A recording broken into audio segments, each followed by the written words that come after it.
Ada psikolog, psikiater gitu, kemudian bidanan, dukun bayi juga ada nih. Dan yang menarik juga ini ada yang ini ya, untuk pengobatan alternatif dan paranormal nih. Wah, paranormal juga diatur ternyata ya Mbak ya? Iya benar-benar Hebat banget ya. Iya benar deh, lengkap banget deh pokoknya.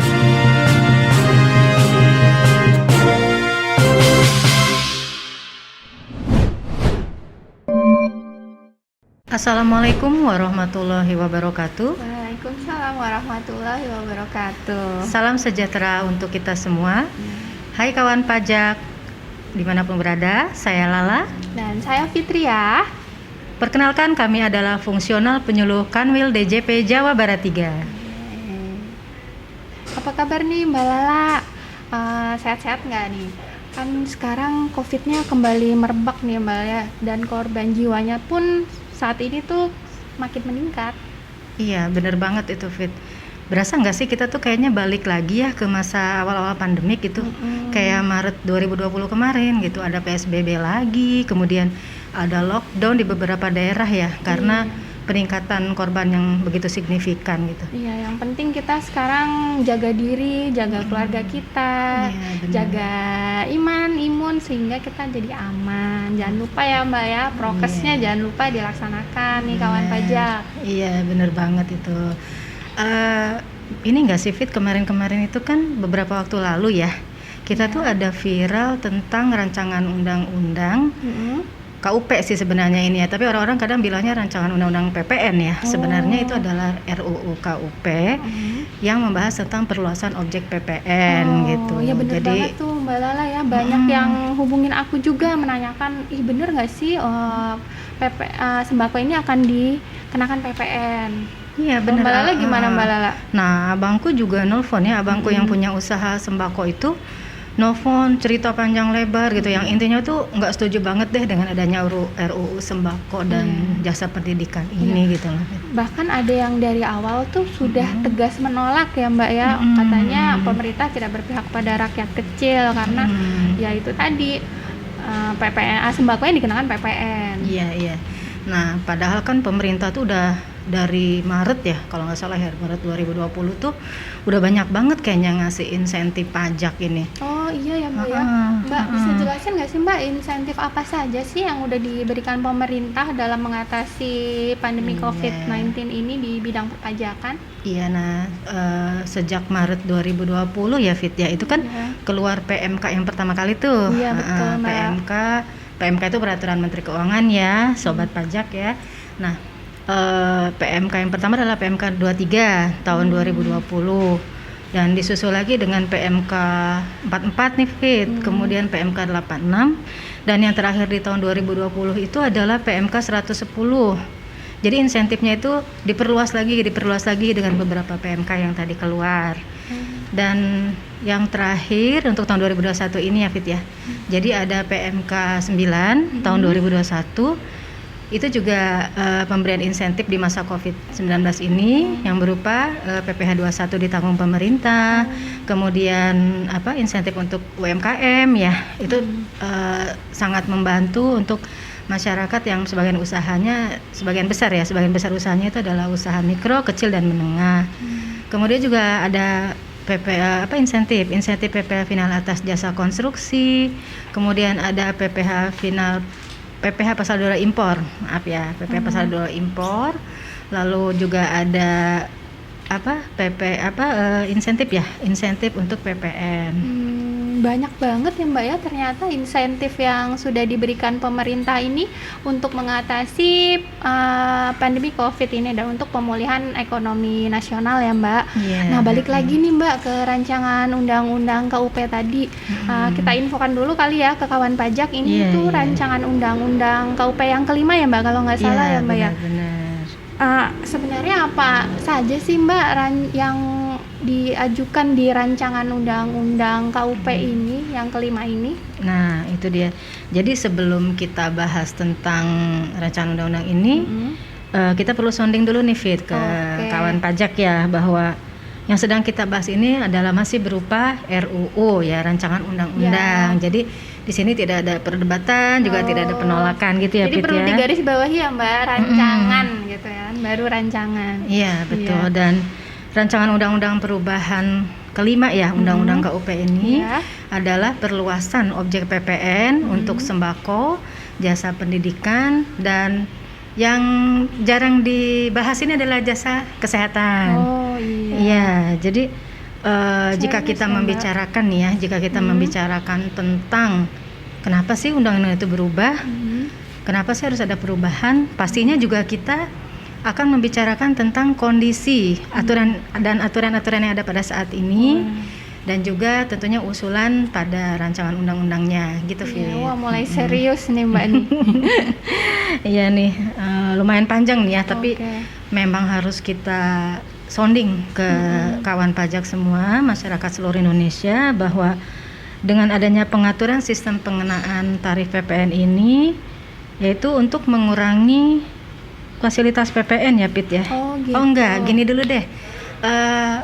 Fitri mungkin bisa jelasin peraturan yang ada saat ini apa aja. Oh, kalau setahu aku ya Mbak, saat ini untuk pengaturan PPN itu banyak akibat yang ditimbulkan karena banyaknya fasilitas yang diberikan ataupun barang yang tidak dikenakan PPN-nya. Nah, pertama itu ada ketidakadilan bagi masyarakat. Jadi masyarakat yang berpenghasilan tinggi pun itu sama perlakuannya dengan masyarakat yang berpenghasilan rendah, karena yaitu tadi mengkonsumsi barang dan jasa yang sama.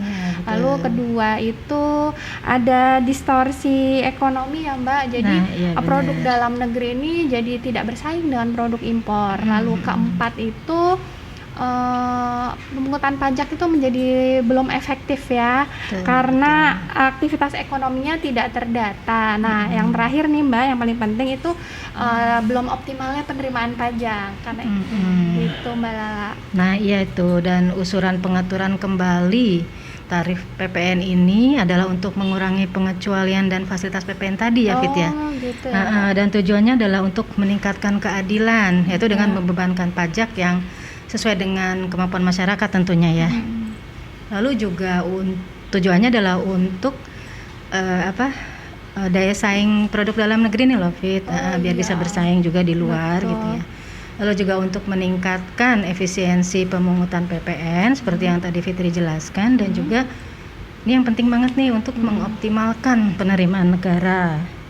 Nah, untuk itu diusulkan perubahan undang-undang ya, RUU Undang-Undang KUP ini dengan tujuan tadi. Yang pertama itu adalah meningkatkan keadilan. Gimana caranya meningkatkan keadilan itu?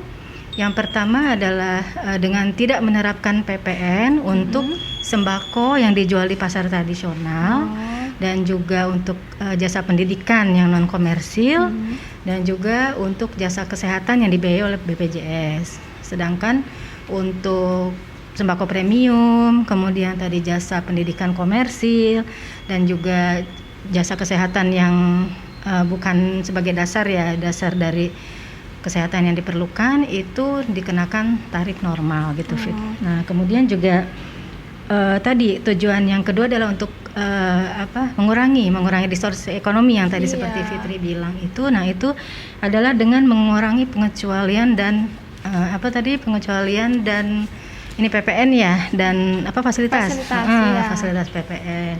Kemudian yang ketiga adalah meningkatkan efisiensi pemungutan PPN, yaitu dengan ini baru nih yang rencananya akan menerapkan tarif final ya, Fit ya, untuk sektor tertentu gitu ya, dan juga mendata seluruh aktivitas ekonomi masyarakat. Dan tadi juga dikatakan bahwa untuk mengoptimalkan penerimaan negara, yaitu dengan menaikkan tarif PPN dan juga memperkenalkan multi tarif PPN gitu, Fit. Oh iya Mbak, aku mau nyambung yang tadi ya Mbak mengenai sembako. Nah, saat ini pengaturan tentang sembako dan hasil pertanian itu untuk sembako sendiri, barang kebutuhan pokok itu tidak kena PPN ya Mbak ya. Jadi seperti beras, gandum, lalu daging, susu, telur, konsumsi gula, garam serta ikan itu kan tidak dikenakan PPN. Lalu yang pertanian tertentu, produk pertanian tertentu itu dikenakan PPN, tapi tarifnya cuma 1%. Nah, Iya, lalu yang terakhir itu adalah produk pertanian yang sebagai bahan baku pakan ternak itu malah dibebaskan dari PPN, Mbak. Jadi itu kondisi PPN yang sekarang ini ya, Mbak Lala ya. Benar-benar. Dan belum semuanya sepertinya Iya, orang-orang tuh tahu ya, belum Pit, ya. semuanya tahu memang Iya, masyarakat. benar-benar. Jadi untuk itu juga kita perlu nih mensosialisasikan kondisi yang ada saat ini dulu nih, yang Iya. tadi belum semua masyarakat tahu. Dan juga kita juga harus mensosialisasikan juga RUU-nya nih, usulan di RUU-nya maksudnya ya. Iya. Jadi usulan dalam RUU pengenaan PPN untuk produk pertanian dan sembako ini, yang pertama adalah barang kebutuhan pokok atau sembako. Jadi intinya seperti tadi. Jadi barang yang dijual di pasar tradisional, sembako yang dijual di pasar tradisional itu tidak dikenakan PPN. Sedangkan untuk sembako premium itu dikenakan tarif normal gitu ya, Fit ya. Dan itu diatur dalam PP, peraturan pemerintah. Kemudian untuk barang pertanian tertentu seperti apa tuh komoditas perkebunan ya, kemudian hortikultura, kemudian pangan, kemudian hasil hutan kayu, dan juga hasil yang bukan hutan kayu, nah itu dikenakan tarif final. Jadi itu diatur dalam PMK.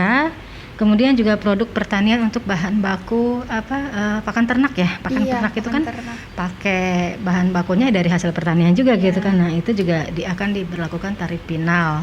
Nanti diatur juga dalam PMK gitu, Pit. Jadi intinya begini ya, Mbak ya. Jadi untuk sembako yang dijual di pasar tradisional itu tidak dikenakan PPN. Sementara sembako yang kelasnya premium seperti nasi ataupun daging premium itu dikenakan PPN ya. Betul begitu, Mbak Lala? Iya, bener ya. Kayak yang misalnya nih yang kita makan kayak daging wagyu gitu-gitu kan itu kan premium ya. Iya. Jadi itu dikenakan tarif normal gitu, Pit. Nah, tadi kan kita bahas tentang PPN yang sembako ya, Mbak ya. Ya, Kalau benar-benar. PPN tentang jasa pendidikan nih sama nih, Mbak, responnya masyarakatnya banyak banget yang tidak setuju dengan rencana diberlakukannya RUU KUP tentang PPN untuk jasa pendidikan, Mbak. Gimana nih, Mbak, tanggapan Mbak Lala? Betul banget itu, Fit. Banyak sekali ya yang bilang ke aku gitu ya bahwa ngapain sih jasa pendidikan itu dikenakan gitu, ngapain sih kayak masyarakat udah nggak susah aja nih sekarang kan udah mau susah kayak apa lagi sih gitu kan ya. Ya jadi gitulah, Pit. Untuk di jasa ini tuh kayaknya malah banyak banget nih yang nggak setuju gitu. Kalau untuk kondisi yang berkaitan dengan jasa PPN selama ini yang tidak kena pajak kan itu ada 3 ya, Mbak ya. Jasa penyelenggaraan pendidikan, baik pendidikan umum, kejuruan, dinas, keagamaan dan akademik, lalu pendidikan profesional serta pendidikan di luar sekolah itu kan tidak dikenakan PPN ya, Mbak ya. Kalau untuk kondisi yang sekarang. Iya, itu kan kondisi sekarang ya, Fit. Iya, Di betul. RUU ini itu dijelasin bahwa untuk jasa pendidikan yang tidak dikenakan iuran atau dia mengumpulkan iuran ya dalam batas tertentu itu tidak dikenakan PPN. Sedangkan untuk yang di luar itu, jasa pendidikan di luar itu tuh dikenakan tarif tapi di bawah tarif umum gitu loh. Ini ada perbandingan nih, Mbak, dengan negara-negara tetangga kita untuk PPN jasa pendidikan. Ternyata negara-negara tetangga kita ini sudah menerapkan PPN untuk jasa pendidikan nih. Contohnya Vietnam itu tarifnya 5%. Lalu Cina menggunakan tarif 6% atas jasa lifestyle. Nah, termasuk itu jasa pendidikan.